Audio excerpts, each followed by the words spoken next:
শেষ ঠিকানা যদি 3.5 হাত মাটি হয়, তাহলে কিসের তো ক্ষমতার দাপট? ভোর 5টায় মৃত্যু, সকাল 6টায় জানিয়ে দেওয়া হবে মাইকে, 8টায় শেষ গোসল করানো হবে, 9টায় তোমাকে নতুন কাপড়ে সাজানো হবে, জোহরের নামাজের পরে তোমার আলিশান বাড়ি থেকে বের করে নিয়ে যাওয়া হবে, 2টায় তোমার জানাজার নামাজ পড়ানো হবে, 2:30টায় তোমাকে কবরে নামিয়ে ফেলা হবে। মাটি দেওয়া শেষ হয়ে গেলে কেউ তোমার জন্য দোয়া করবে, আর কেউ চলেও আসবে। এই তো জীবনের শেষ আয়োজন। তো কিসের তো অহংকার, কিসের তো ক্ষমতার দাপট? হ্যাঁ, ক্ষমতা কারো জন্য চিরস্থায়ী নয়। অন্যায় ভাবে কাউকে ঠকালে একদিন ঠিক নিজেকেও ঠকতে হবে, এটাই নিয়ম। হ্যাঁ, এটাই নিয়ম। ভোরের সূর্যোদয়ের আলোতে যে পৃথিবী আলোকিত হয়, সন্ধ্যার সূর্যাস্তে তা আবার হারিয়ে যেত দেখি। অসত্য দিয়ে সত্যকে কখনো ঢেকে রাখা যায় না।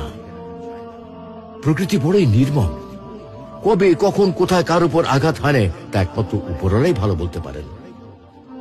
অহংকার আর দাম্ভিকতা পতনের লক্ষণ, তাই অহংকারী না হয়ে সহনশীল হন। ক্ষণস্থায়ী এই দুনিয়ায় কেউ চিরস্থায়ী নয়। এজন্য ভুলে যেতে হবে সব রোগীর স্বপ্ন, ফিরে আসতে হবে রবের দিকে, কারণ শেষ ঠিকানা তো সেই 3.5 হাত মাটি।